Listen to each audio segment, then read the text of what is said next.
Imagine a fresh, clean world, a world without pollution, an atmosphere with plenty of oxygen, no disinfectant or chlorine odors in the air. Imagine a pool filled with the equivalent of fresh, clean rainwater, a pub without the suffocating smell of smoke, a fish shop without the offensive fishy odor, an odorless public toilet. That's the kind of world we'd want. But what could provide it? Our increasing awareness about the need for a cleaner, healthier environment has led us to develop new habits, such as drinking bottled mineral water from natural springs in preference to chlorinated tap water. But while we can be sure of the purity of the water itself, can we be sure that there are no contaminants in the container in which the water is bottled? If the bottles are cleaned with chemicals, wouldn't that leave a residue that would taint the water? What could solve this problem? The answer to all these questions is ozone, Mother Nature's miracle purifier. We're not talking here about the much publicized ozone in the upper atmosphere.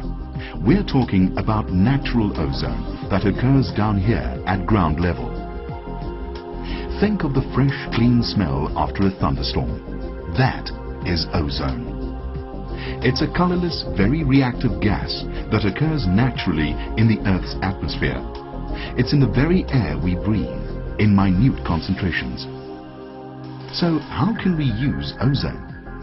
Let's take a brief look at this amazing substance and find out first how ozone occurs in nature.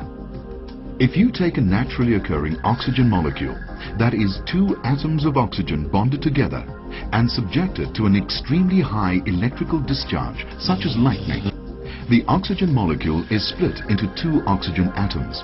This is an unnatural and unstable state for oxygen, and each atom actively seeks out another atom or molecule to which it can bond. When it does this with another oxygen molecule, it forms a molecule with three oxygen atoms. We call this ozone.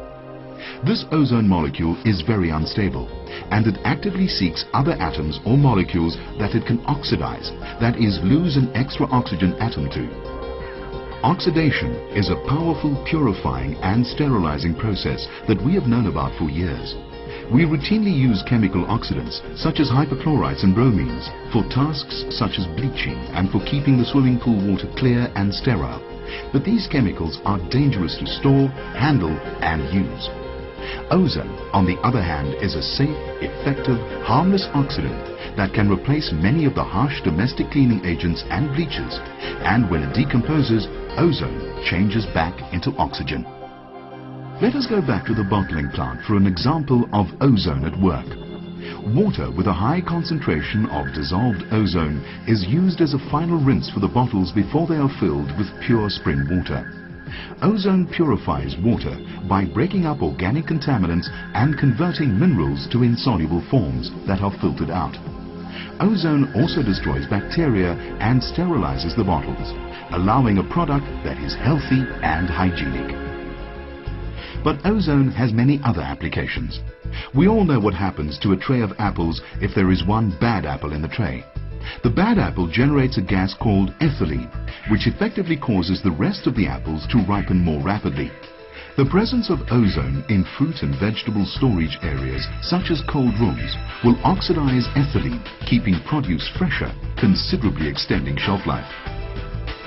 So, if ozone is such a marvelous natural purifier, why don't we just manufacture it and use it instead of relying on potentially dangerous chemicals? Well, the answer is that it has been done for many years. The water in Paris has been purified using ozone for more than 100 years, and over 1,000 major cities in the world use ozone in their municipal water treatment plants. In Germany, ozone has been effectively used in the medical field since the early 1940s, including for the treatment of blood. The problem with ozone is that it has an extremely short lifespan. As we said earlier, it seeks out other molecules to which it can lose its extra oxygen atom by oxidation. So, in order to be effective, we need to continuously generate and release ozone where it's needed. We need a sort of lightning in a box. Now, with modern electronics and technology, it is possible to manufacture compact units capable of producing high quantities of ozone for use in all sorts of applications at an economical price. Ozone treatment will remove odors from areas such as hotel rooms, fish shops and kitchens, and it will effectively deodorize used vehicles before they appear on the sales floor. It kills viruses, bacteria and spores, keeping vegetables, fruit and even flowers fresher for longer. And ozone will work its magic in your home, office or factory. Ozone can also be produced by exposing air to ultraviolet radiation, which itself has sterilizing and deodorizing properties.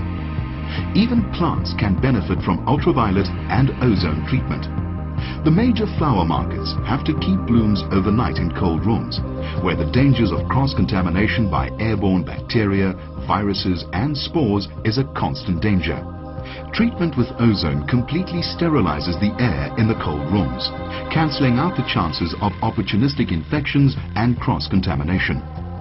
The same thing can be done in a pub, a restaurant or a hospital. In a cheese factory, abattoir or food preparation area, it is possible to use a combination of ozone and UV or UV on its own to prevent and control bacteria growth.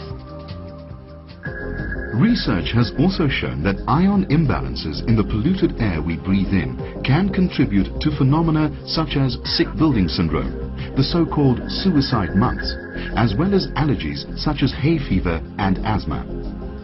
Even in the ancient Chinese Feng Shui tradition, imbalances of positive and negative forces, yin and yang, are blamed for such discomforts, and the similarity to ion imbalances is obvious.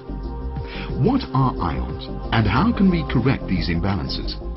Ions are charged particles present in every breath of air we breathe. Positive ions are generated from such diverse sources as computer terminals, fluorescent lighting, air conditioners and modern building materials, as well as friction generated by tires on the road, for instance, or an internal combustion engine. An overabundance of positive ions in the air is likely to lead to tiredness, irritability and even depression. You'll notice, on the other hand, that the air we breathe in after a thunderstorm leaves us remarkably refreshed and invigorated.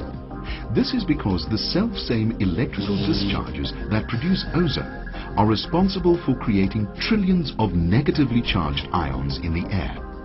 It is now possible to produce our own healthy negative ion-rich environment at home or in the office using a device called an ionizer. Remarkably, a room charged with negative ions combats bacteria growth and is capable of precipitating airborne impurities such as cigarette smoke and ash, as well as pollen and bacteria.